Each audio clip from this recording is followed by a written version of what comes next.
Good evening to all of you. नमस्कार, मैं अभिनय आप सबका अभिनय मैथ्स ऐप पे स्वागत करता हूँ। आज की क्लास में कोशिश करेंगे कि परसेंटेज का दी एंड करें, जितनी भी चीज़ें छोटी मोटी परसेंटेज में बची हैं। जब तक लोग आ रहे हैं तब तक एक छोटे से सवाल से स्टार्टिंग करते हैं कि अंकिता का भार उसकी दीदी के भार से 20% कम है। दीदी का भार उनके पति से 26 किलोग्राम कम है, जिनका भार 81 किलोग्राम है। यदि अंकिता का भाई अंकिता से 8 किलोग्राम भारी है तो अंकिता के भाई का भार कितना है, ये बताना है।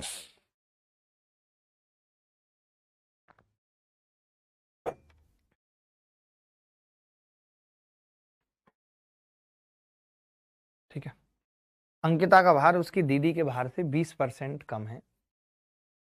दीदी या दादी? ये दादी होगी यार। दीदी क्या मतलब है यहाँ? दीदी और दादी ये बड़ा लफड़ा है, दादी है केवल।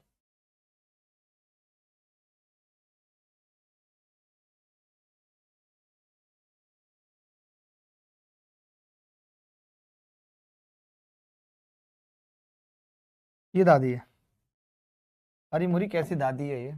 अंकिता का भार, ठीक है, अंकिता का भार उसकी दादी के भार से 20% कम है। Ankita weight is 20% less than that of her grandmother. ठीक है, the grandmother weighs 26 kg less than grandmother's husband whose weight is 81 kg. If Ankita's brother is 8 kg heavier than Ankita, then what is the weight of Ankita's brother? ये बताना है आप, ये बताना है भाई। तो कोई बता पाएगा?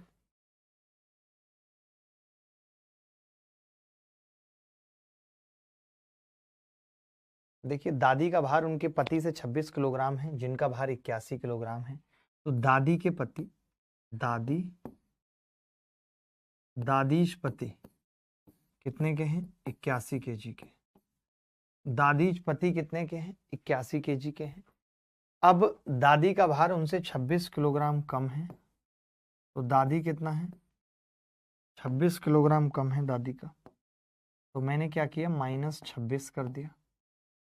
-26 का मतलब 11 में से 6 गए 5, 11 में से 6 गए 5, इसके बाद 7 बचा, 7 में से 2 गए 5, 55 kg आ गया दादी का भार। दादी का 55 kg आ गया। ठीक है, अब अंकिता का भार दादी के भार से 20% कम है। अगर इसका 20% निकालूंगा मैं तो 20% का मतलब होता है 1/5। 1/5 का मतलब कितना है? 11 kg। 11 kg, तो अंकिता का वजन कितना आ गया? आप कहेंगे जी अंकिता का वजन आ गया 11 कम यानी 44 kg। अब जो अंकिता का भाई है वो 8 किलोग्राम भारी है अंकिता से, तो फिर इसका ब्रदर कितना होगा? ब्रदर 8 kg भारी है प्लस 8 kg, तो 44 और 8 कितना होगा? 52 kg। ये उत्तर है 52 kg। C is the correct answer. C is the correct answer. C is the correct answer. तो क्या मुश्किल हुई इस सवाल में? ये सवाल 2022 में ही पूछा गया था। ये सवाल मैंने बस इसलिए लिया है क्योंकि आप देख रहे हैं कि बिना मतलब की चीजें इस सवाल में पूछी हैं। उसकी दादी का इसकी दीदी के साथ क्या रिश्ता है, नहीं है, क्या है, कुछ भी खास नहीं था। मैं कुछ छोटे छोटे से सवाल पूछ रहा हूँ, जैसे सवाल पेपर में आए भी हैं। फटाफट से ये वाला टाइप कंप्लीट करते हैं। आप देख रहे हैं कि एक ऐसा सवाल है जहाँ पे लिखा हुआ है कि एक विद्यार्थी को एक परीक्षा में उत्तीर्ण होने के लिए 36% अंकों की जरूरत थी। वह 24% अंक लेकर आया और 28 अंकों से फेल हो गया। तो बताइए पास होने के लिए कितने अंकों की जरूरत थी? 20 सेकंड मिलेंगे, क्योंकि कॉन्सेप्ट आप जान चुके हैं। आपको खुद से भी सवाल करने चाहिए, मेरे को ऐसा लगता है। खुद से भी आपको सवाल करने चाहिए।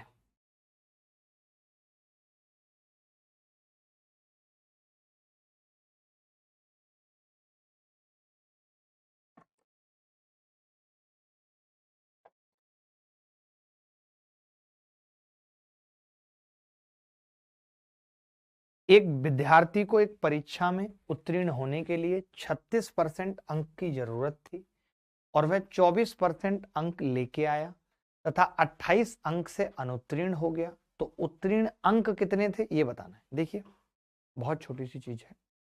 ये है हमारे साथ ऋतिक सैनी जी। पोल करा भाई, नोटिफिकेशन का पोल करके देखना एक बार कि कितने लोगों को नोटिफिकेशन मिला है और नहीं, कितना को पोल करो एक बार नोटिफिकेशन का। आज क्लास नहीं हो पाई थी क्योंकि मैं जीएसटी डिपार्टमेंट में बैठा हुआ था। वहां से फ्री में 8 बजे हुआ और फिर यहाँ आते ही तुरंत क्लास लेने लग गया भाई। लेकिन ये है कि वो मामला, एक टेंशन आज खत्म हुई कि एक मामला निपट गया आज। 2 ऑप्शन डालना, पहले नो, हाँ यस, ठीक है, सही है सही है। ये चलाओ पोल जरा, मैं भी देखता हूँ ना कितने लोगों को आया नोटिफिकेशन नहीं आया। सच सच बताना भाई के लिए, और इसकी फोटो भी खींच लेना, क्योंकि इतने लोग झूठ नहीं बोलेंगे, मुझे ऐसा लगता है।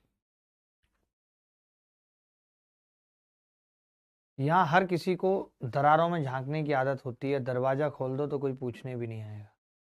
भाई ये कैसे कैसे गंदे शायरियां कर रहा है।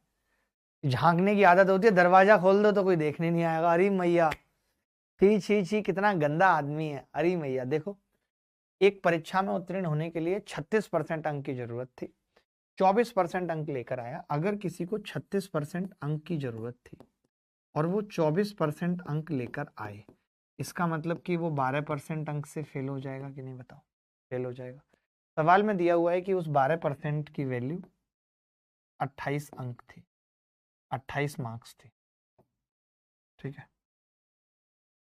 12% की वैल्यू 28 मार्क्स। अब एक विद्यार्थी को परीक्षा में उत्तीर्ण होने के लिए 36% अंक की जरूरत है, यानी पासिंग मार्क्स तो ये है ना,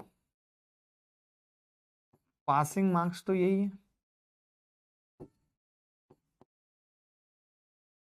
तो 36% की वैल्यू क्या होगी? अगर 12% की 28 है तो 36% क्या होगा? 28 दिया 84 मार्क्स, यही उत्तर है। 84 मार्क्स इज द सही आंसर। इसकी फोटो खींच लो भाई, जो बच्चों ने कहा है नोटिफिकेशन, और भेज दो ग्रुप में, ऐप में भेज दो। चलिए आगे बढ़ते हैं, अगला सवाल देखेंगे। एक छात्रा ने 30% अंक प्राप्त किए और 25 अंकों से फेल हो गई। एक छात्रा ने 30% अंक प्राप्त किए और 25 अंकों से फेल हो गई, और दूसरे छात्र ने 42% अंक प्राप्त किए और पास होने से 35 अंक ज्यादा लाई। तो पास होने के लिए कितने अंक की जरूरत थी, ये बताना है।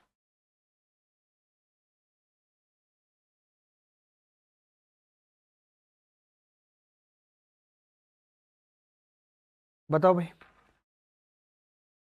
गुरुजी व्हाट्सएप भी खोलो, मैंने कुछ भेजा है, देखकर तारीफ कर दो। ओके शुभम पंडित, देखिए आपने 30% अंक प्राप्त किए और 25 अंकों से आप फेल हो गए। इसका मतलब क्या है कि 30% अंक, मान लेते हैं कि पासिंग मार्क्स पी है, उस पी से 25 कम है। मैंने पी को 25 मार्क्स और पासिंग मार्क्स मान लिया। पी जो है वो मेरा पासिंग मार्क्स,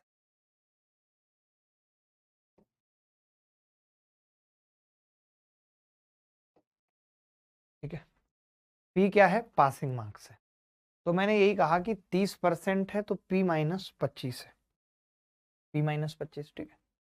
अब दूसरे छात्रा ने 42% अंक प्राप्त किए और उत्तीर्ण होने से 35 अंक ज्यादा लेकर आया। 42% अंक प्राप्त किए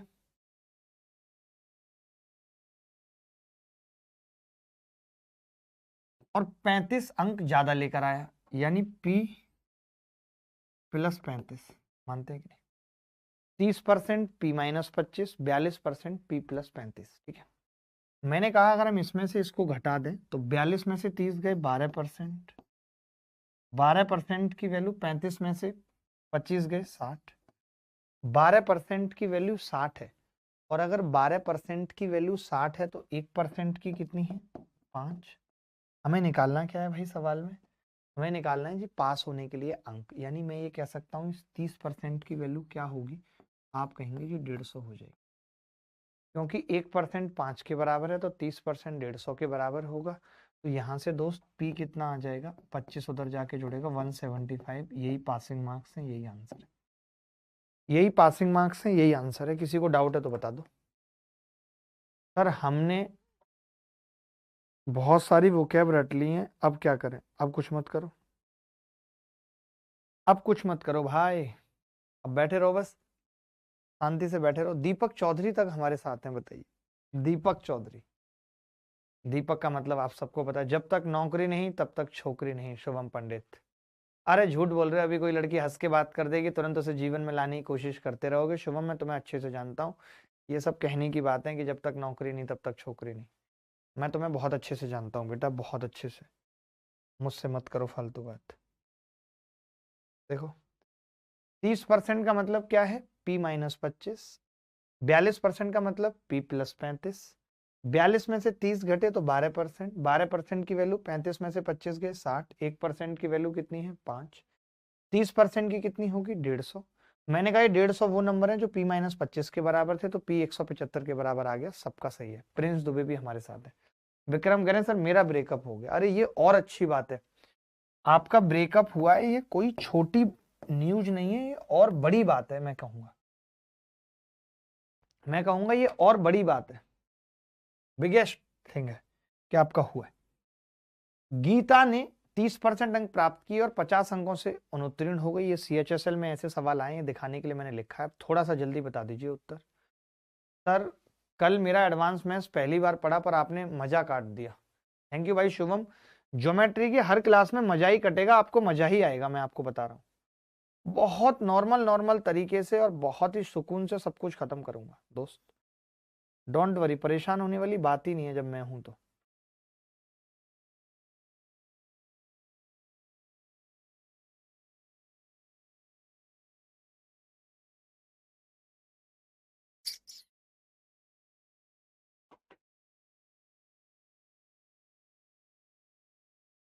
चलो भाई। ए, गीता ने 30% अंक प्राप्त किए और 50 अंकों से फेल हो गई।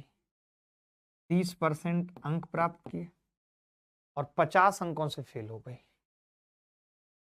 यानी मैं ये कह सकता हूं कि P-50। P-50 30% अंक प्राप्त किए, P-50 के बराबर है। जबकि 45% अंक प्राप्त किए, 45% अंक प्राप्त किए तो संदीप को परीक्षा उत्तीर्ण करने के लिए आवश्यक न्यूनतम से 25 अंक ज्यादा मिले, यानी P+25 हो गया। P+25, ठीक है। अब 64% अंक प्राप्त करने वाले विमल को कितने अंक मिलेंगे ये बताना है। तो पहले मैं ये कह रहा हूं इसमें से घटा दूं तो 15% किसके बराबर आ गया दोस्त, 15% किसके बराबर आ गया 75 के। 1% 5 के बराबर आ गया, 5 के। अब इन्होंने कहा है 64% वाले विमल को बताना है कितने अंक मिलेंगे। तो अगर 1% 5 के बराबर है तो 64% 320 के बराबर होगा। क्या किसी को डाउट है इस सवाल में, मैं पूछना चाहता हूँ। क्या किसी भी भाई को डाउट है इस सवाल में जिससे नहीं हुआ ये सवाल।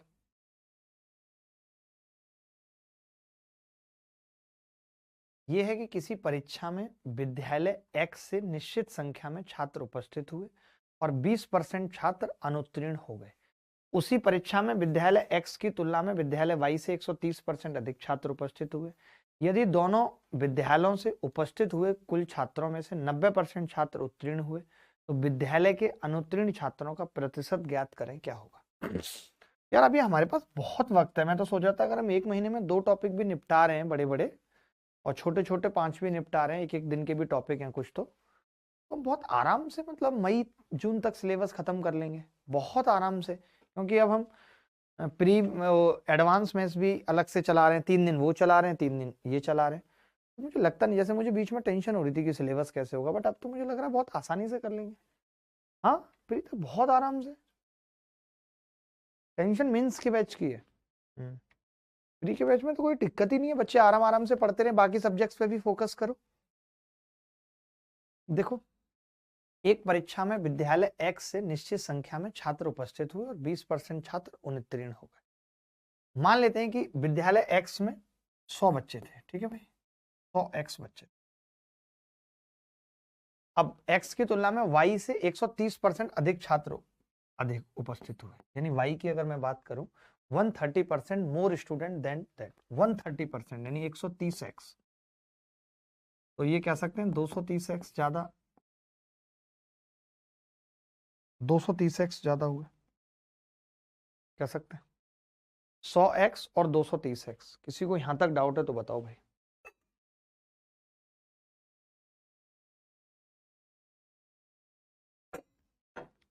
230x, ठीक है, ठीक है 230x। अब मैं ये कह रहा हूं कि अगर ये 100x है और ये 230x है, बड़े ध्यान से समझना, x 130%, y 100x और 230x, ठीक है। तो अब 20% छात्र तो यहाँ फेल हो गए, यानी 20x फेल हो गए, ये फेल है भाई, फेल। दोनों विद्यालयों में उपस्थित कुल छात्रों में से 90% छात्र अनुत्तीर्ण हुए, दोनों में क्या है, 90% उत्तीर्ण हुए। वाह वाह वाह, यानी यहाँ पे टोटल 330x है, और मैं 330x का अगर 10% निकालूं तो मैं ये कह सकता हूं कि 33x फेल है, क्योंकि 90% तो पास है, 90% पास है भाई, तो इसका मतलब फेल 10% है 33x, और यहाँ 20x है, तो बच गए 13x, इसका मतलब 13x यहाँ पे फेल है। पूछा क्या है सवाल में, तो विद्यालय के y का परसेंटेज पूछा है, तो विद्यालय y के अनुत्तीर्ण छात्रों का प्रतिशत एक लाइन में निकल आएगा 13/230 गुणा 100। कुछ बच्चे इसमें एलिगेशन लगाएं या ना भी लगाएं, लेकिन मेरे हिसाब से बहुत आसानी से हमने कर दिया। 130 है, 23 पंजे 115, 15 बचेगा, 23 छिक्के 138, 5.6%। क्या मुश्किल हुई इस सवाल को करने में, क्या इस सवाल को करने में मुश्किल हुई, बताओ आप मुझे। क्योंकि मैं एलिगेशन इसलिए नहीं लगा रहा हूं क्योंकि अभी परसेंटेज पढ़ रहे हैं, तो परसेंटेज से करें तो ज्यादा बेहतर है। गुरुजी आपने पानी के गिलास में क्या मिला रखा है, बेटा आप अपनी नजर ठीक करो, नजर ठीक करो अपनी, समझे।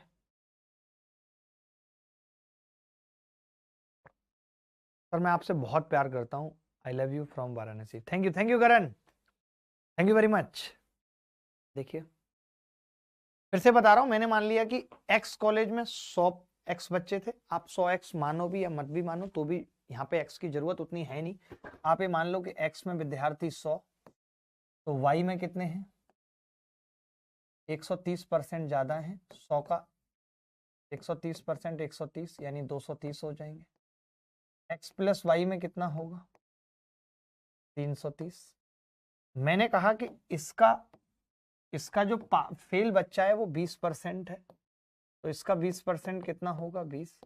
इसका जो फेल है वो केवल 10% है, कितना होगा, 33। इसका ये फेल 33 है और ये 20 है, तो मैंने कहा ये 10% 33, तो इसका मतलब इसका फेल बच्चा 13 है, तो 13/230 गुणा 100, 0 से 0 कट गया, कितना आ गया उत्तर, 5.6%, यही उत्तर है, 5.6%, यही उत्तर है भाई। चलिए आगे बढ़ते हैं, आपको भी ठीक समझ में आ रहा है। प्लीज अदर मेथड, इससे ज्यादा और किसी अदर मेथड की जरूरत है नहीं बेटा यहाँ पे।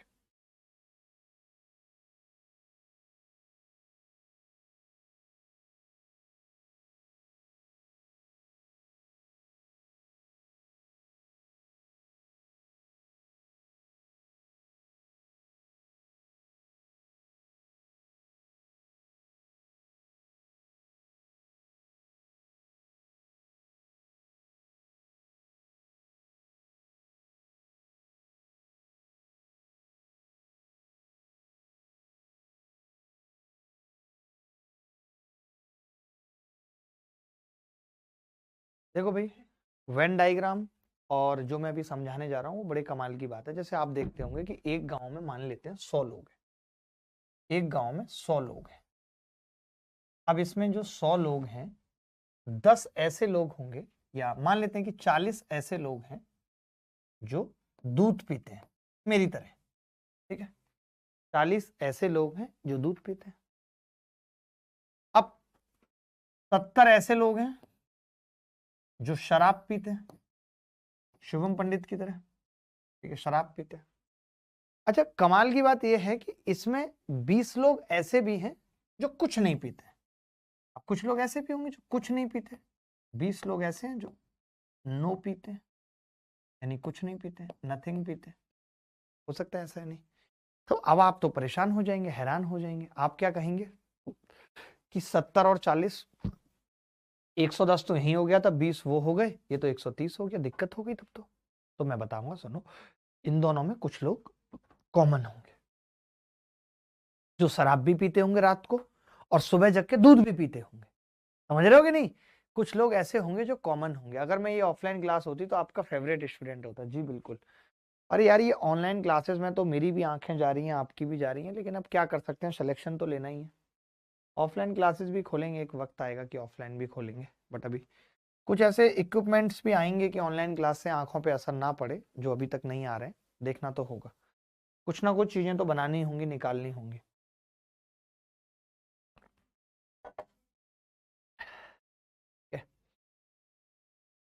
गुरुजी आपकी स्मार्टनेस का राज क्या है? नहीं ऐसा कुछ नहीं है यार, बस चल रहा है किसी तरीके से। तो मैंने ये देखा कि अगर मैं एक चित्र बनाता हूं कि ये पूरे गांव का मैंने चित्र बना दिया, ये विलेज है मेरा, विलेज, और इस विलेज में मैं अब ये गोला कर देता हूं। ठीक है, तो मैंने गोला किस किस का बनाया? मैंने मिल्क का गोला बनाया है, मैंने शराब वाइन का बनाया है। ठीक है, लेकिन जो लोग गोले से बाहर हैं वो 20 लोग हैं। ये पूरा 100 लोगों का ग्राफ है। इसमें 20 लोग ऐसे हैं जो कुछ नहीं पी रहे, वो बाहर है। यानी इन दोनों में कितने लोग आएंगे? 80 लोग आएंगे। इन दोनों में मिला के 80 आएंगे। मैंने देखा भाई गड़बड़ हो गई, यहाँ तो 70 और 40 110 है, आप कह रहे हो 80 आएंगे। इसका मतलब 30 लोग कॉमन है जो दोनों गोलों में होंगे। ये 30 आप बता सकते हैं ये 30 कैसे आया? तो आप कहेंगे जी आपने 40 और 70 जोड़ा और 80 आपको लाना था, तो आपने कह दिया कि 30 डबल है तभी ऐसा हो। अब मुझे ये मालूम है, मुझे ये मालूम है कि 40 लोग दूध पीते हैं, तो उसमें 30 तो ऐसे भी हैं जो शराब पीते हैं। नहीं, केवल मिल्क की बात करूं तो 10 लोग हैं जो केवल मिल्क पीते हैं। केवल 10 लोग हैं जो केवल मिल्क पीते हैं। वाइन की बात करूं तो 40 लोग ऐसे हैं जो केवल शराब पीते हैं और 30 ऐसे हैं जो दोनों पीते हैं। अब आप देखो सब सेट हो गया कि नहीं? तो मैं एक चीज आपसे यहाँ पे ये कहना चाहता हूँ कि जब तक सवाल में ये ना पूछा जाए, जब तक सवाल में ये ना पूछा जाए केवल मिल्क, केवल शराब, तब तक आप कोई चित्र मत बनाओ। तब तक किसी वेन डायग्राम की जरूरत नहीं है, आप फॉर्मूले से ही कर सकते हो। कैसे कर सकते हो?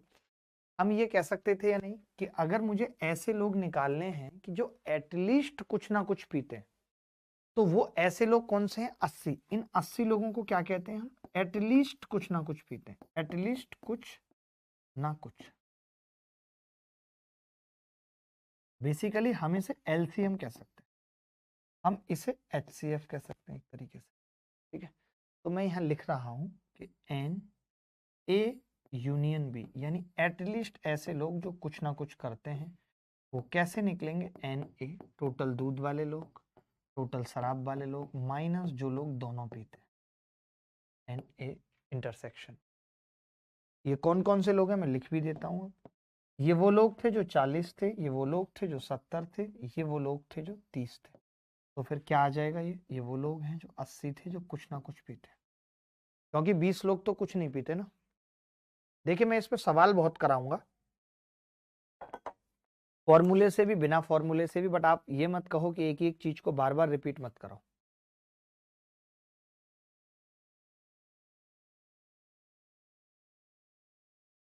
भाई ये शुभम पंडित बहुत ज्यादा नहीं खुल रहा है दोस्तों, शुभम पंडित बहुत ज्यादा नहीं बोल रहा है दोस्तों, बहुत ज्यादा खुलने की कोशिश नहीं कर रहा है ये लड़का। क्या बोलोगे आप इसके बारे में? बोलो दोस्तों। ब्लॉक मत करो किसी को,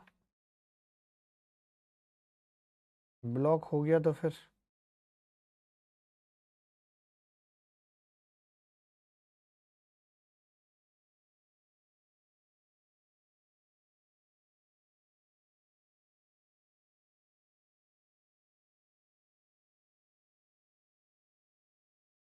और फिर फॉर्मूले से कोई बात नहीं। मैं कह रहा हूँ आपको समझ में नहीं आया आप गोली मार दो, इसको नहीं आया मैं आपको बार बार समझाऊंगा, मैं आपको एग्जाम्पल से समझाऊंगा। ऐसे नहीं आएगा आपको समझ में, एग्जाम्पल से समझाऊंगा। ठीक है, मैंने कहा कि 180 लोगों में से 80 लोग ऐसे हैं जो कॉफी पीते हैं और 90 लोग चाय पीते हैं और 30% लोग ऐसे हैं जो दोनों में से कुछ नहीं पीते। यानी मैं एटलीस्ट पीने वालों की संख्या निकालूं कि एटलीस्ट वो लोग बताओ जो कुछ ना कुछ पीते हैं, तो आप कहेंगे 70% लोग हैं जो कुछ ना कुछ पीते हैं। 70% लोग हैं और 70% ऑफ 180 कितना होगा? 18 सत्ते 126, यानी 126 ऐसे लोग हैं जो कुछ ना कुछ पीते हैं। ठीक है, एटलीस्ट। हमने आपको एटलीस्ट का फॉर्मूला क्या बताया भाई? तो अब आपको पता है कि सवाल में क्या पूछ रहा है, percent of people only coffee. तो मैंने क्या बात बोली थी, मैंने कहा था कि अगर ओनली पूछ ले सवाल में, क्या बोला था मैंने कि अगर ओनली पूछ ले तो हमें चित्र बनाना पड़ेगा, नहीं तो हम नहीं बनाते। तो मैं ओनली निकाल लेता हूं, समझाने के लिए जरूरी है, वरना बिना चित्र के भी कर सकते हैं। देखिए इन दोनों में जो लोग आएंगे वो 126 आएंगे क्योंकि 126 एटलीस्ट कुछ ना कुछ पीते हैं। लेकिन ये लोग कितने हैं, ये 80 और 90 मिला के कितना बैठ रहा है, तो आप कहेंगे 80 90 170 बैठ रहा है। अगर 170 बैठ रहा है तो कितना ज्यादा बैठ रहा है, तो आप कहेंगे 170 ज्यादा बैठने का मतलब 44 ज्यादा बैठ रहा है, यानी 44 लोग कॉमन है। देखो एटलीस्ट का फॉर्मूला मैंने क्या बताया था, मैंने कहा था एन ए यूनियन बी बराबर n A plus n B minus n A intersection B, ये मैंने बताया था। N A plus n B minus n A intersection B, ठीक है। तो एन ए यूनियन बी क्या होगा, कोई बता सकता है एन ए यूनियन बी? तो आप कहेंगे एन ए यूनियन बी तो वही 126 लोग। एन ए कितना है 80, ये कितना है 90 माइनस एन ए इंटरसेक्शन, यानी मैंने यहां से कॉमन निकाल लिया कि कॉमन लोग कितने हैं। आपने कहा कि जी 80 और 90 170 में से ये घटेगा तो 44 बचेगा। तो आप चाहते तो फॉर्मूले से भी कॉमन लोग निकाल सकते थे। अब चलो आपने कॉमन निकाल लिया, मान लेते हैं कि आपने चित्र भी नहीं बनाया और आपने कॉमन लोग निकाल लिए।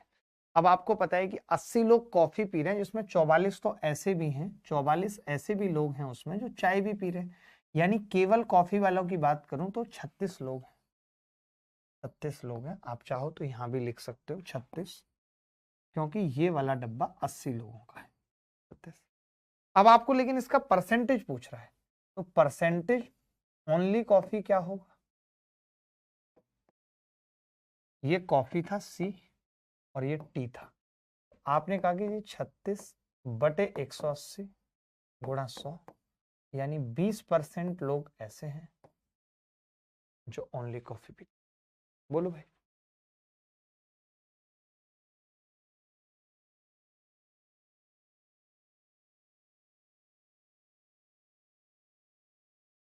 अच्छा, आप अगर ये जानना चाहते हैं कि गुरुजी कुछ शॉर्टकट बता दो, तो क्या आप चाहेंगे कि मैं इस सवाल का कुछ शॉर्टकट बताऊं बहुत अच्छे से?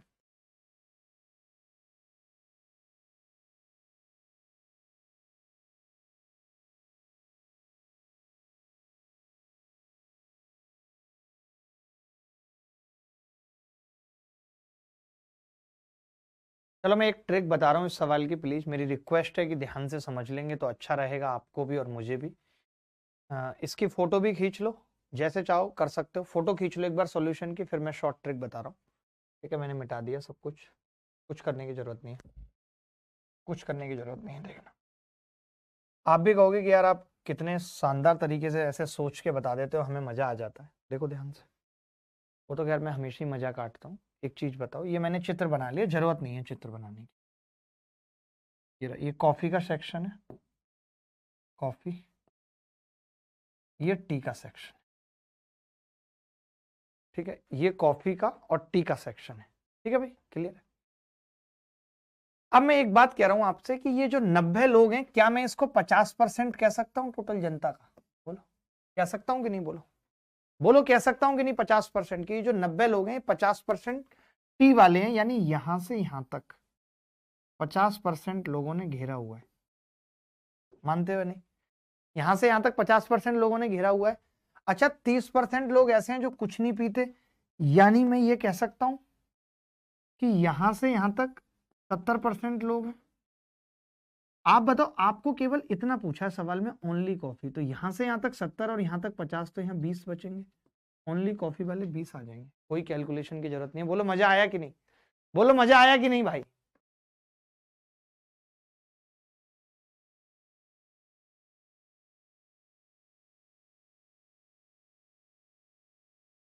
50% कैसे आया समझ नहीं आया? किसी को समझ में आया? Your method is the best method Adarsh. अरे भाई 180 टोटल लोग हैं, 90 लोग चाय पीते हैं, तो 180 का 90 50% नहीं होगा, आधा नहीं है? क्रैक हो क्या बिल्कुल? बोलो, 180 का 90 50% नहीं है। अगर 50% यहां से यहां तक का सफर है और टोटल 70% है, तो इस एरिया में तो 20% लोग आएंगे, और यही पूछ रहा है।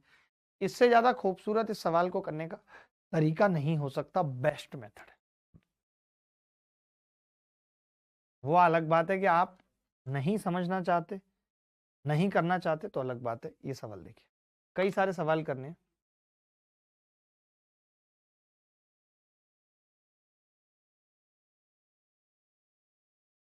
अरे सब हो जाएंगे, अभी रुक जाओ, अभी सवाल तो कराने दो मुझे।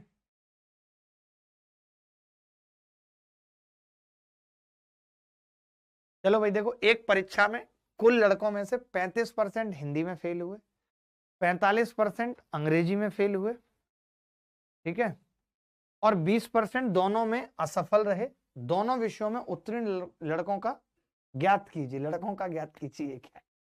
दोनों विषयों में उत्तीर्ण लड़कों का परसेंटेज ज्ञात कीजिए। ठीक है, ऐसे सही नहीं लगता। लड़कों का ज्ञात कीजिए, क्या ज्ञात कीजिए? बताओ तो सही, क्या ज्ञात कीजिए? ठीक। चलो भाई, अब 35% लड़के ये दोनों विषयों में उत्तीर्ण। तो मैं बस एक यही बात बता रहा था आपको कि अगर मैं ये निकाल लूं कि टोटल एटलीस्ट फेल कितने लोग हैं, एटलीस्ट फेल फेल वाले पता लग जाए, एटलीस्ट फेल, चाहे वो एक विषय में हो चाहे दोनों में, लेकिन वो फेल है। तो आपने कहा एन ए 35%, एन बी दूसरे में 45%, दोनों में 20%। तो लोग कितने आ गए? 35, 80 में से 60% लोग ऐसे आ गए जो एटलीस्ट फेल है। अब इन 60% में कोई दोनों विषयों में फेल है, कोई एक विषय में फेल है, या मतलब जैसे भी है वो फेल है कुल मिला।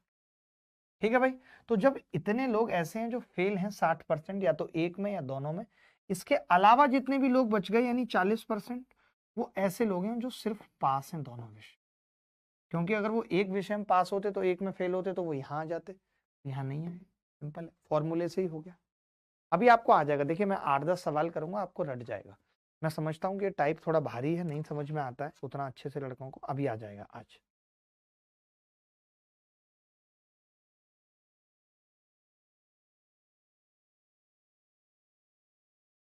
एक परीक्षा में 65% छात्र इतिहास में उत्तीर्ण होते हैं और 55% छात्र हिंदी में उत्तीर्ण होते हैं।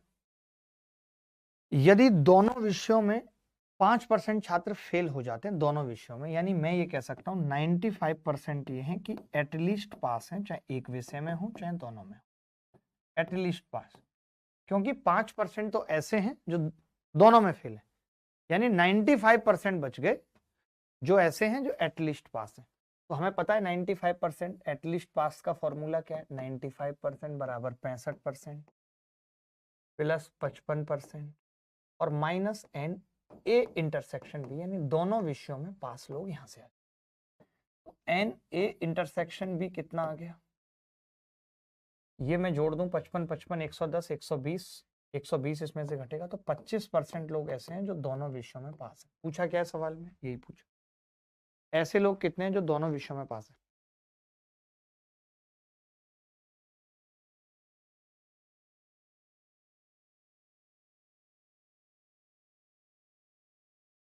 देखो भाई,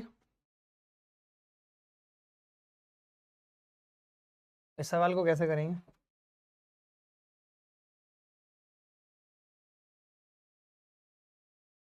किसी परीक्षा में 70% छात्र अंग्रेजी में पास हुए और 80% गणित में पास हुए। यदि 10% दोनों में असफल रहे, तो मैं ये कह रहा हूँ अगर 10% दोनों में असफल हैं तो मैं ऐसा कह सकता हूँ 90% वो लोग हैं जो एटलीस्ट पास हैं।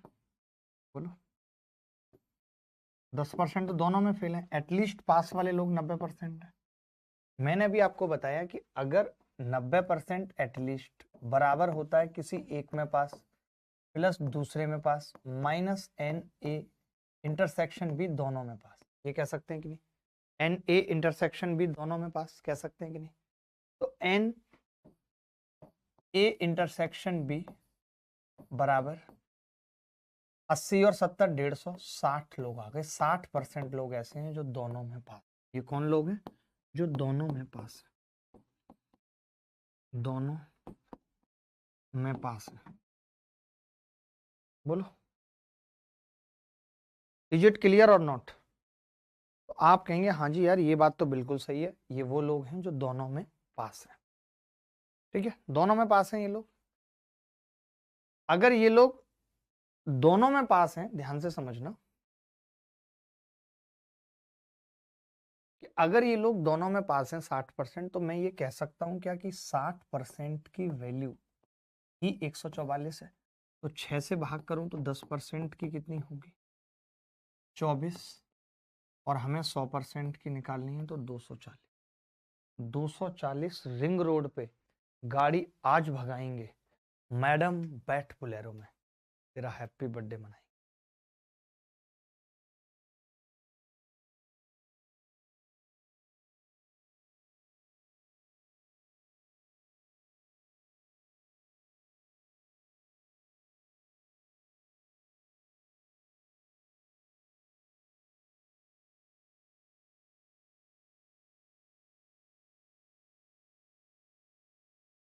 आगे बढ़े। अब मुझे लगता है कि आप समझ गए इस कॉन्सेप्ट को, ये आपके अच्छी तरीके से दिमाग में आ गया।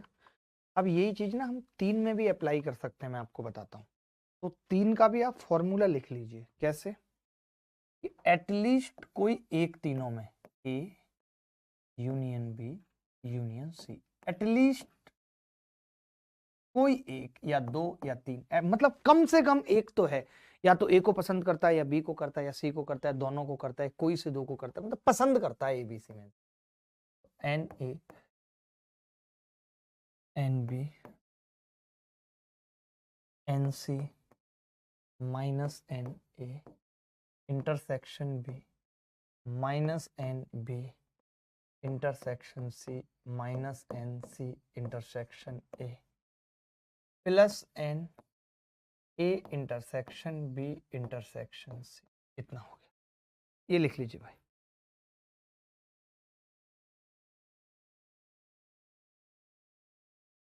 ओहो अभिषेक भाई, sir please use background, print में सही रहता है। अच्छा अच्छा ठीक है भाई, जैसा बोलोगे वैसा बैकग्राउंड यूज कर लेंगे। और बताओ।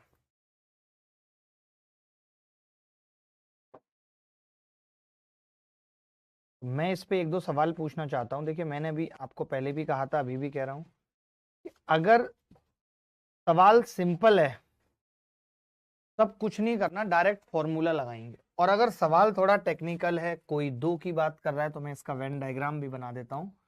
तब हमें वेन डायग्राम बनाना पड़ेगा। ये वो लोग हो जाएंगे जो दो को पसंद करते हैं, तीनों को पसंद करते हैं। ये वो लोग हो जाएंगे यहाँ से यहाँ तक जो इन दोनों को करते हैं। ये वो लोग हो जाएंगे यहाँ से यहाँ तक जो इन दोनों को करते हैं। ये वो लोग हो जाएंगे जो इन दोनों को पसंद करते हैं, बीच में तीनों को पसंद करते हैं, यहाँ केवल इसको, केवल इसको, केवल। ठीक है विशाल, अगर आप ये मेथड सीख जाओगे और इन मेथड्स को फॉलो करने लगोगे तो बहुत आगे जाओगे। ये वो मेथड है जो आपका सच में सिलेक्शन कराते हैं, नाम के लिए नहीं है। ये सवाल देखो, देखते हैं कि कौन बच्चा उत्तर बता पाएगा।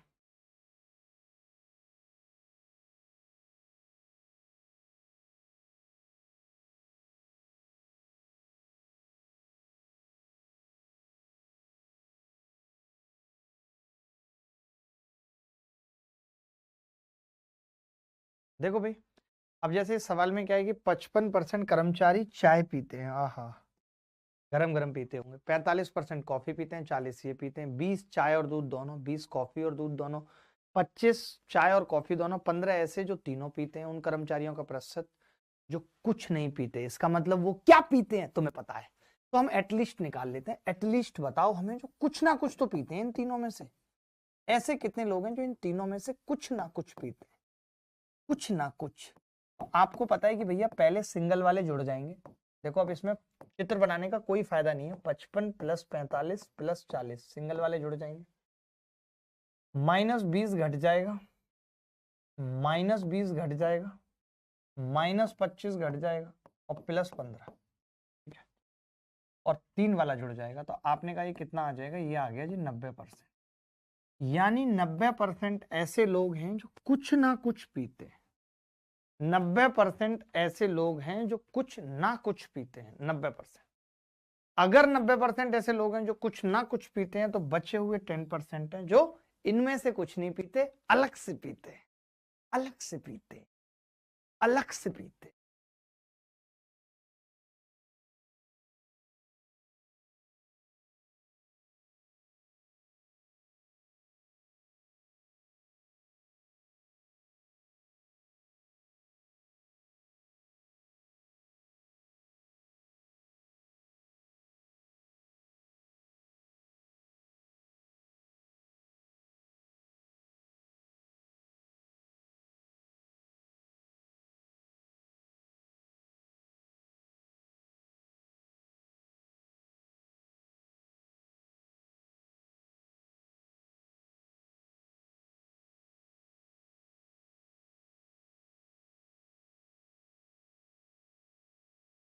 देखिए, ये सवाल थोड़ा सा अच्छा है, थोड़ा अलग लेवल का भी है, थोड़ा दिमाग वाला सवाल है। ये क्या कह रहा है? ये कह रहा है कि 80% छात्रों की एक कक्षा में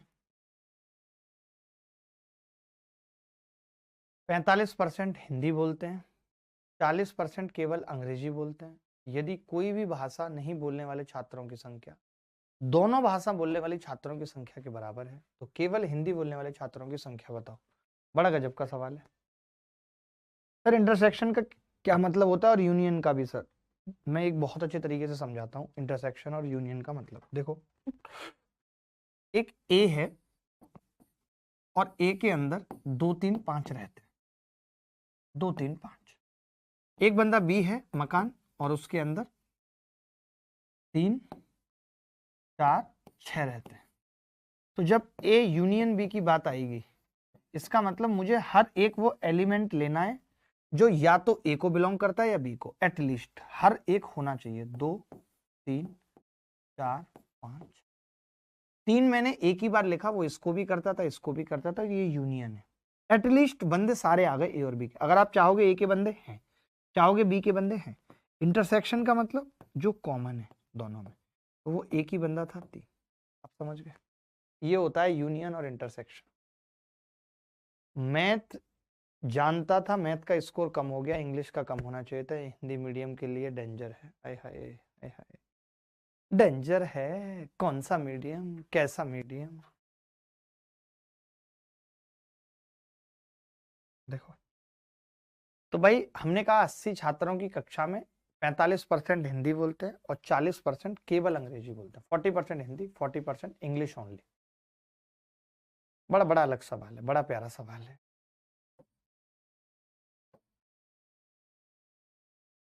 मैंने कहा यहाँ हिंदी, यहाँ कहा इंग्लिश, ठीक है। 45% हिंदी बोलते हैं, 40% केवल अंग्रेजी बोलते हैं। केवल अंग्रेजी 40%, यानी 32 विद्यार्थी केवल अंग्रेजी, यानी यहां से यहां तक 32 विद्यार्थी। 40% केवल अंग्रेजी बोलते हैं, 8 चौक 32, यानी 32 केवल, नहीं 45%, सॉरी 45% हिंदी बोलते हैं, यानी 45% यहां से यहां तक आ जाएंगे। कितने होंगे 45% अगर यहां से यहां तक आ गए? तो आप कहेंगे 80 का ये मैंने बड़ा अच्छा बनाया है, तरीका नया बनाया है, ये तीर खींच के, इसमें अलग ही मजा आ जाता है और कंफ्यूजन दूर हो जाती है इससे। अब 80 का 45% कितना होगा भाई? 45 दूनी 90, 36 हो जाएगा, 36। यानी यहां से यहां तक 36 विद्यार्थी हैं। तो फिर आप मुझे ये कह सकते हो क्या कि अगर 36 यहां से यहां तक और 32 यहां से यहां तक, तो टोटल यहां से यहां तक कितने हो गए? 3 और 3 6 और 8 68 हो गए। यानी बचे हुए 12 ऐसे विद्यार्थी हैं जो इनमें आएंगे नहीं, क्योंकि टोटल 80 है। टोटल तो 80 है, 80 है। और इन्होंने ये भी कहा है कि जो कोई भी भाषा नहीं बोलते और जो दोनों बोलते हैं वो कॉमन है। तो ये 12 ऐसे लोग थे जो कोई भी भाषा नहीं बोलते, यानी ये वो भी हैं जो 12 दोनों बोलते हैं। खुद लिखा हुआ है सवाल में, दोनों भाषा बोलने वाले छात्रों की संख्या और कोई भी भाषा ना बोलने वालों की बराबर है 12। तो केवल हिंदी वाले अब कितने बचे? 12 अगर ये है और 36 ये, तो केवल हिंदी यहां से यहां तक कितना बचा भाई? 24। बोलो मजा आया कि नहीं सवाल करके? कोई कंफ्यूजन है सवाल में? मजा आया कि नहीं? ये तीर वाला तरीका समझ में आया कि यहां से यहां तक इतने, यहां से यहां तक इतने? बोलो जी मजा आया कि नहीं, जल्दी बताओ। मजा आया कि नहीं? अक्सो है, हलदर हलदर अक्सो है।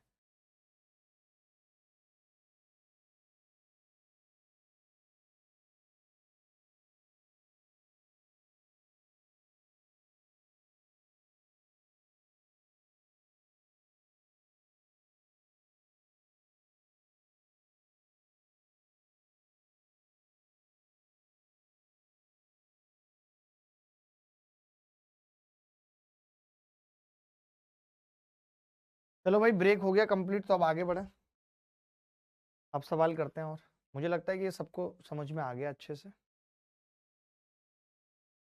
अब कोई भी ऐसे सवाल आएंगे तो कर लेंगे, बाकी मेरे तो दिल से में दर्द हो रहा है यार। चलो एक बड़ा करारा सा सवाल पूछता हूँ, आपका दिल खुश हो जाएगा, आपको भी लगेगा यार मजा आ गया। ये वाला सवाल करके बताओ, इस सवाल को कौन किस तरीके से करेगा, क्या अप्रोच रखोगे। ऐसा ऑलरेडी हम एक सवाल कर चुके हैं पिछली क्लासेस में, लेकिन वहां पे उल्टा था। वहां पे ये एक्स भी दिया हुआ था, यहाँ पे एक्स निकालना है। वहां पे एक्स दिया हुआ था, यहाँ पे एक्स निकालना है। तो बताओ क्या उत्तर होगा। सवाल ये है कि पी क्यू आर का कुल वेतन 27,500 है। अपने वेतन का 90%, 70%, X% खर्च करते हैं। उनकी बचत का अनुपात 697 है। एक्स का मान ज्ञात करो यदि आर का वेतन पी और क्यू के कुल वेतन का 18 सही 2/11 है। पता है तुम्हें, तो आप तो मेहनत ही नहीं करना चाहते बेटा, बिल्कुल।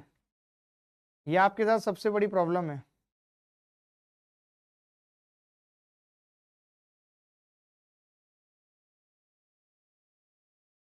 देखें सर, बरेली में बहुत बारिश हो रही है और मेरे रूम तक पानी घुस आया है। वो कह रही है कि चल दोनों बारिश में भीगते हैं, फिर वो गाना गाएंगे, मोहब्बत बरसा देना तुम, बादल आया है, मेरे और तेरे भीगने का अब मौसम आया है। मैंने दिल से बुलाया तुझे, तूने झट से मना किया। देखो, पी और क्यू कुल आर का 18 सही 2/11, यानी 2/11, 2/11 टोटल। हम ये कह सकते हैं आर का वेतन पी क्यू आर के कुल वेतन का 2/11 है।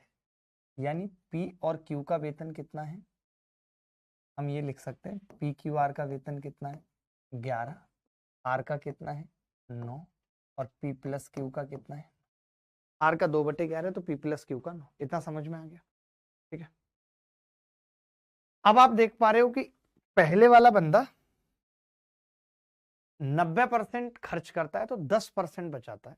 पहले वाला बंदा 10% बचाता है, अगर पी की बात कर रहा हूं तो 10% बचाता है, जिसकी वैल्यू सवाल में कितनी है 6, ठीक है।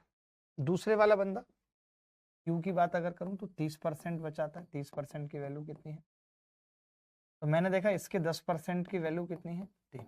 ये कह सकते हैं कि ये कह सकते हैं कि नहीं। मैंने मान लिया अगर मैं इन दोनों के 100% की वैल्यू निकालूं, 100% की, तो आप कहेंगे 60 और 30, यानी दोनों की इनकम, ये बेसिकली इनकम है, दोनों की इनकम 60-30 मिला के 90 है, तो 90 हमने बना दिया, कोई दिक्कत नहीं है।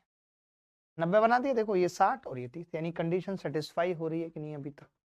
अभी तक सब कंडीशन सेटिस्फाई हो रही है कि हमने कहा पी की इनकम 60, क्यू की 30, तो 90। इसका मतलब आर की कितनी होगी।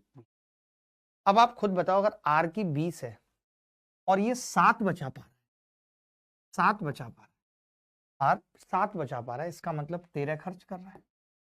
13 20 पे खर्च कर रहा है, 100 पे कितना करेगा 65%। यही पूछ रहा है कि उसका खर्चा कितना है 65। क्या सवाल करने में तकलीफ हुई।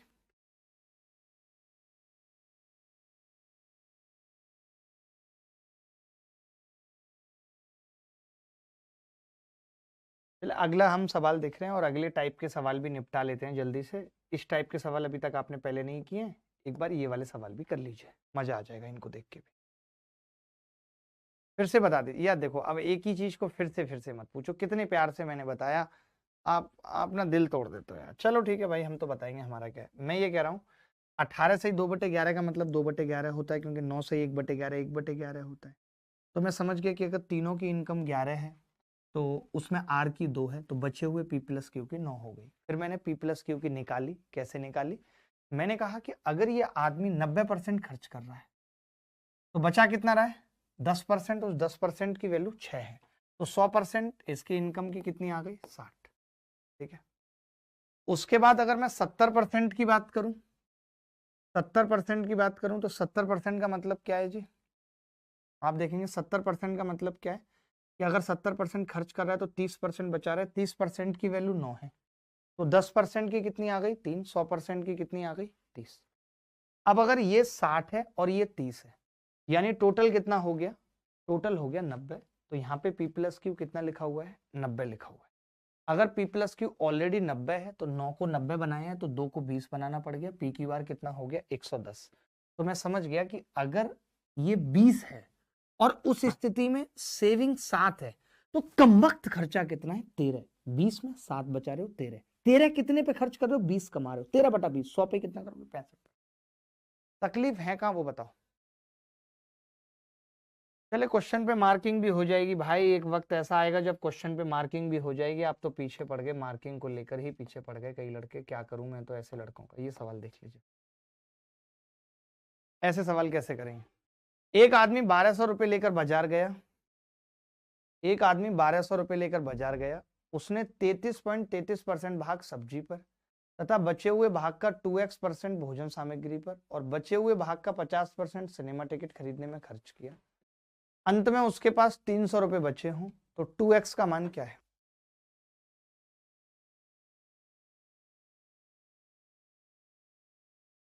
शुक्रिया मां साहब। देखो भाई, बड़ा प्यारा सा सवाल है ये, मजा आता है ऐसे सवाल करने में हर टाइप के। ये कह रहा है कि एक आदमी 1200 रुपए लेकर बाजार गया, उसने 33.33% भाग सब्जी पर तथा बचे हुए भाग का 2x% भोजन सामग्री पर और बचे हुए भाग का 50% सिनेमा टिकट खरीदने में खर्च किया। ठीक है, तो अंत में उसके पास 300 रुपए बचे। देखो पहले तो 33% का मतलब क्या है ये मुझे बता सकते हो, 1/3। ठीक है, सिनेमा टिकट बचे हुए भाग का 1/2। यानी मैं ये कह सकता हूं कि पहले उसने खर्च कितना करा,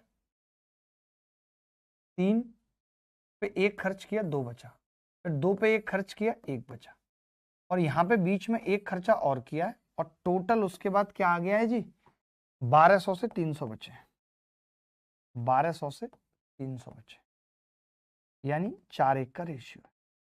अगर मैं इस रेशियो को A/B मान लूं और इनको गुणा करूं आपस में तो 3A/B कितना आ रहा है, 3A/B 4/1 आ रहा है, यानी A/B कितना आ रहा है 4/3। अगर यहाँ 4/3 है यानी 4:3 है, इसका मतलब मैं ये कह सकता हूँ यहाँ पे खर्चा 1/4 था, यानी 25%, और ये 25% 2x% के बराबर दे रखा है। तो 2x की वैल्यू पूछी है 25%। कई लोगों का 25% आ रहा है, कई का 100% आ रहा है। देखिए सवाल करने के बहुत सारे अलग अलग तरीके होते हैं, फिर भी मैं एक और दूसरा तरीका बता रहा हूं आपको। एक तरीका मैं ये भी बता रहा हूं कि अगर आपके पास 1200 रुपए थे, ध्यान से समझना, अगर आपके पास 1200 रुपए थे और आपने 33.33% खर्च कर दिया, यानी 1/3 खर्च कर दिया 400, बचे कितने, बचे 800। उसके बाद आपने क्या किया कि 50% खर्चा कर दिया। अब आप सोच रहे हो कि पहले 2x किया, इसको अगर हम आपस में इंटरचेंज कर देते हैं तो कोई फर्क नहीं पड़ेगा, ये ध्यान रखना आगे भी लाइफ में। तो 50% खर्चा कर दिया, बचा 400। 400 के बाद हमने 2x% और किया है, जिसके बाद 300 बचा है लास्ट। तो आप देखो ना, 100 खर्चा किया है 400, यानी कितना परसेंट है, 25%। यही वैल्यू पूछी थी 2x की, 25% उत्तर आ गया। बोलो भाई। अक्सो है हल्दर, अक्सो है हल्दर, नाम अच्छा है। हल्दर तो अच्छा, एक और भी था ना, सुहासिस हल्दर था। अच्छा, वही मैं कह रहा था, ये हल्दर तो याद किया हुआ सा नाम लग रहा है, जो सैफ अली को ले गया था। बंगला मानुस है, बांग्ला मानुस। कैसे हो अक्सो है हल्दर।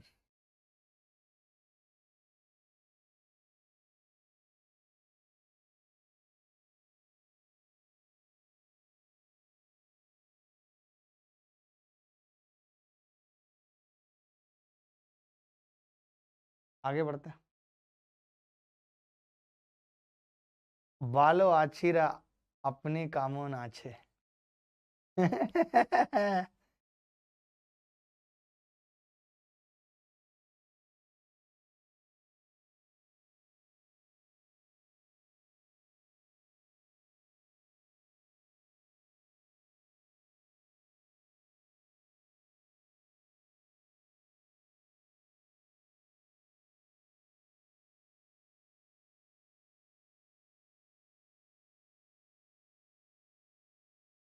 क्या मतलब है इसका, तान्या कह रही है। बालो मतलब ठीक है, अपनी कामों अच्छे, अपने ही काम का आदमी है। क्या मतलब है भाई अक्सो इसका बताना?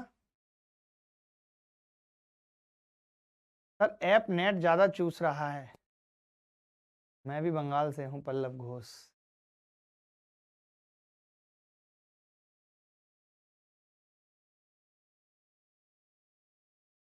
मतलब मैं ठीक हूँ, आप कैसे हैं? मैं ठीक हूँ, आप कैसे हैं? ओके।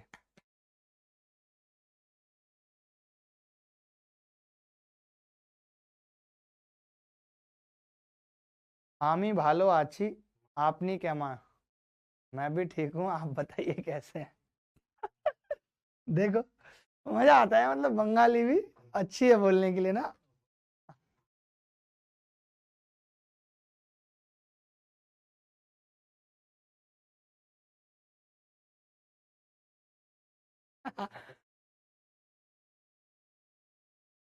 भाई हमारे पास हर भाषा के लोग बैठे रहते हैं, और बंगाल के भी बहुत लोग बैठे हैं, डोंट वरी। ठीक है। एक आदमी जी मासिक आय 9,000 रुपए है, अपनी आय का 40% खाने पर तथा बचे हुए भाग का X% किराए पर खर्च करता है, बचे हुए भाग का 25% यातायात पर खर्च करता है। यदि उसके पास 900 रुपए की बचत है तो घर का किराया बताना है कितना होगा। देखिए बड़ा सिंपल है, मैंने लिखा 9,000 रुपए, और मैंने कहा कि 9,000 का 40% हमने खाने पे खर्च किया, तो 40% खाने, 3600। ठीक है, 40% मैंने खाने पे खर्च किया तो कितना हो गया? 3600। ठीक है, अब कितना बच रहा है दोस्त? 3600 के बाद कितना बच रहा है? 5400। मैंने कहा x यहाँ पे लिखा है या x यहाँ पे, कोई फर्क नहीं पड़ेगा, तो मैंने कहा बचे हुए भाग का 25% और खर्चा कर रहे हैं। 25% बोले तो 1/4, तो अब कितना बचेगा? 1/4 इसका करेंगे तो 4 एकम 4, 4 तिया 12, 4 पंजे 20, 1350। तो बचा कितना? 1350 में से घटाएंगे तो 1400 घटा लेते हैं। 1400 घटाएंगे तो 4000, 4050 बचे। लेकिन आपको तो मालूम है कि लास्ट में बचे कितने हैं? 900 रुपये बचे। तो बता सकते हैं आप कि इसमें कितना हमने किराया दे दिया?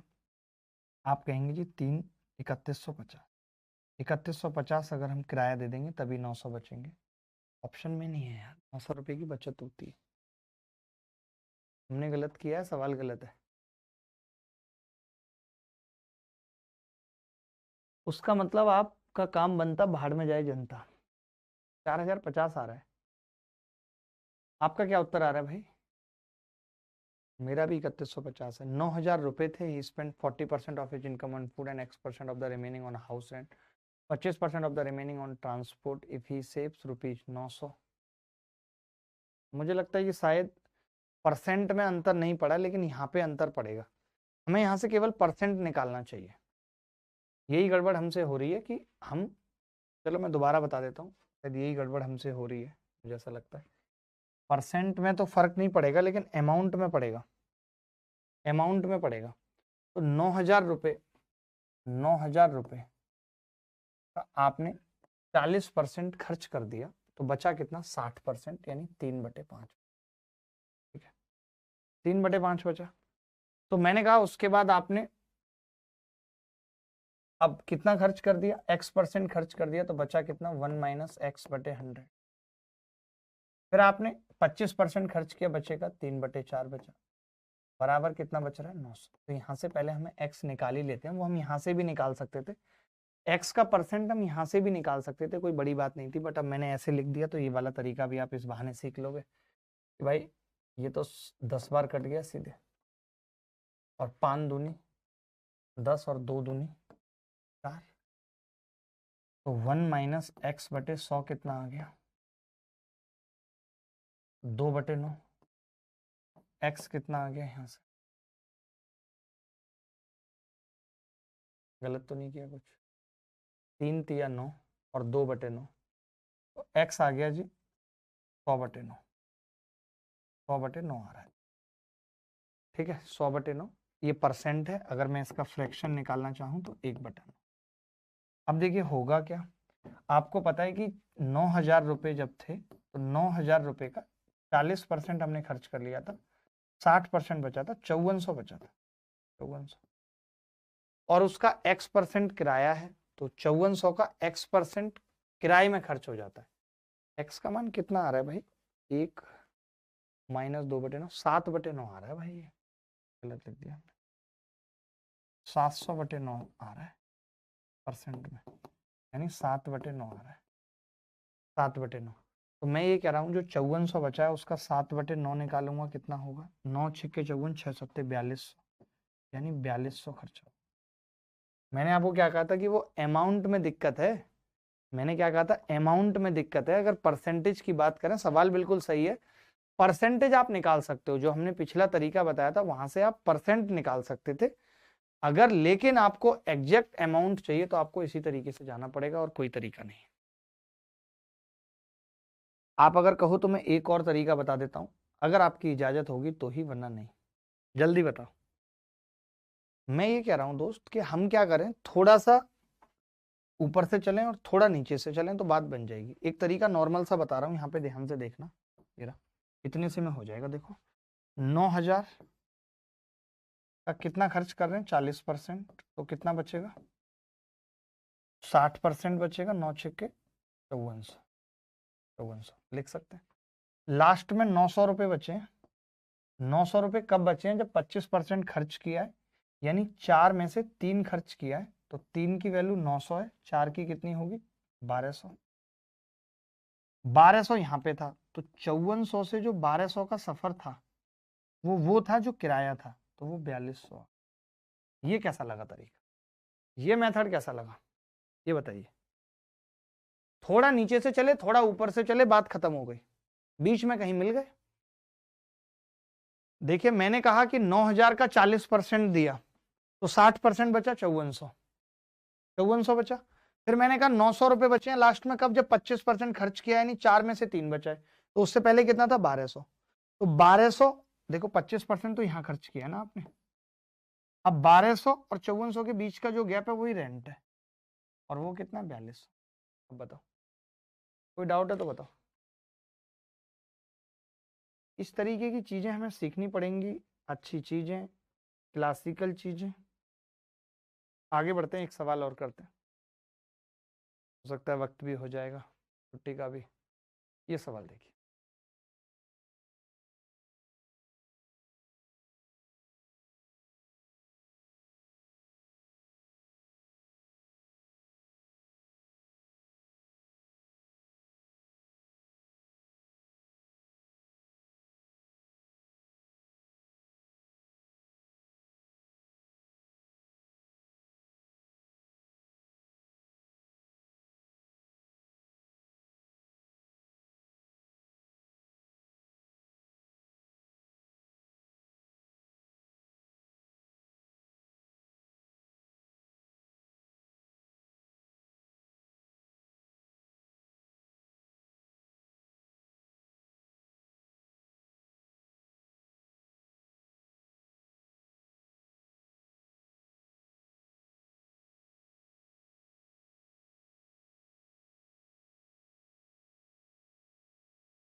देखो भाई,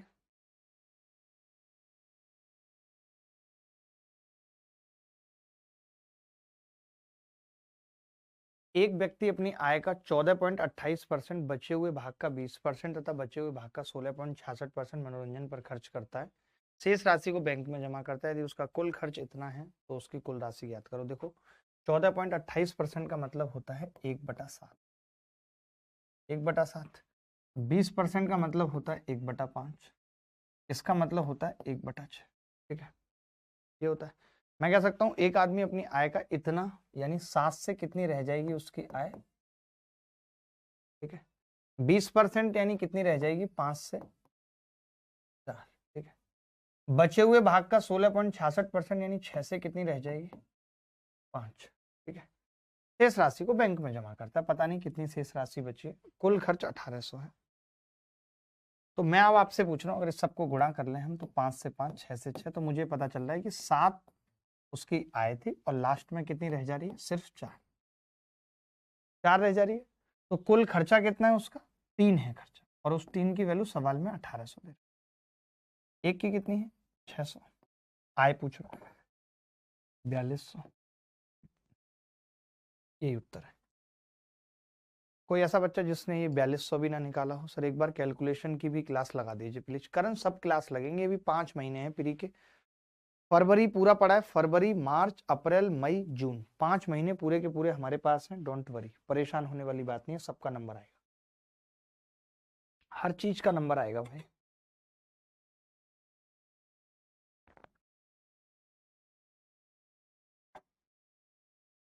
बलदेव साहू हमारे साथ है। साहू जी उड़ीसा से हैं। साहू जी उड़ीसा से हैं।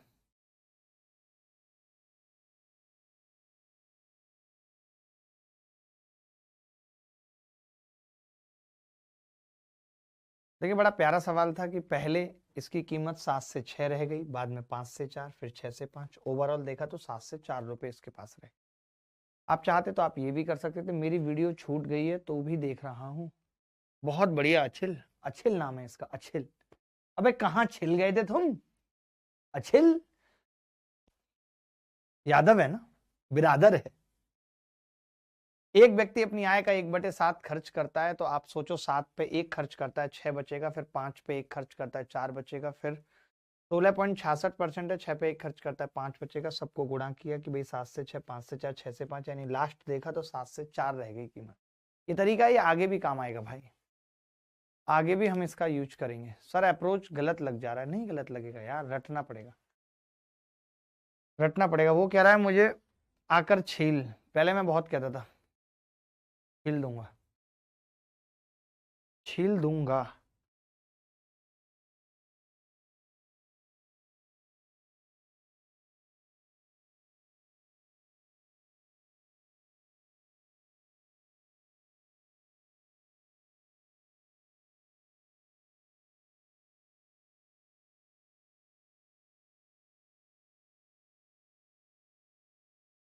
आगे बढ़े।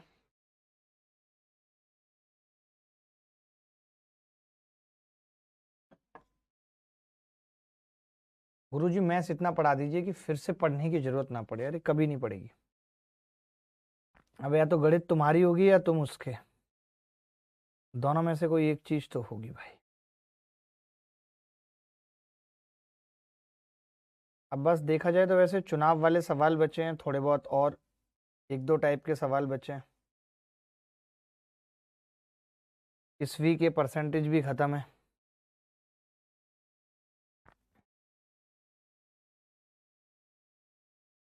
किसी को यहाँ तक कोई डाउट है तो पूछ लीजिए। हाँ जी, मुझे डाउट है और मैं ये पूछना चाहता हूँ। कॉफी चाय पे कोई सवाल पूछना है, कुछ भी पूछना है तो पूछ लीजिए।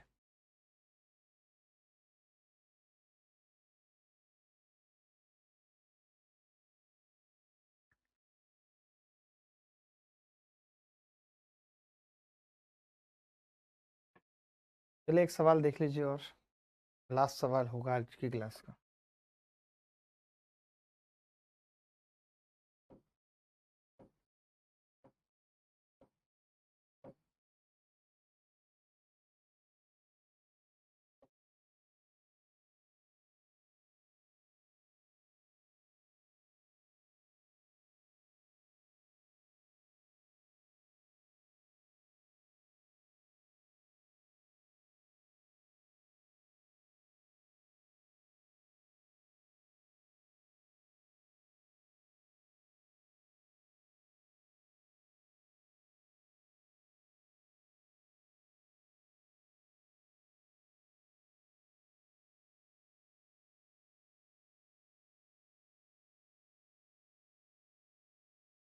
एक व्यक्ति 30% डोनेट करता है अपनी वेल्थ का, और 30% और 25% ऑफ द रिमेनिंग वो अपनी वाइफ और सन को दे देता है, शेष राशि का 30 और 25%।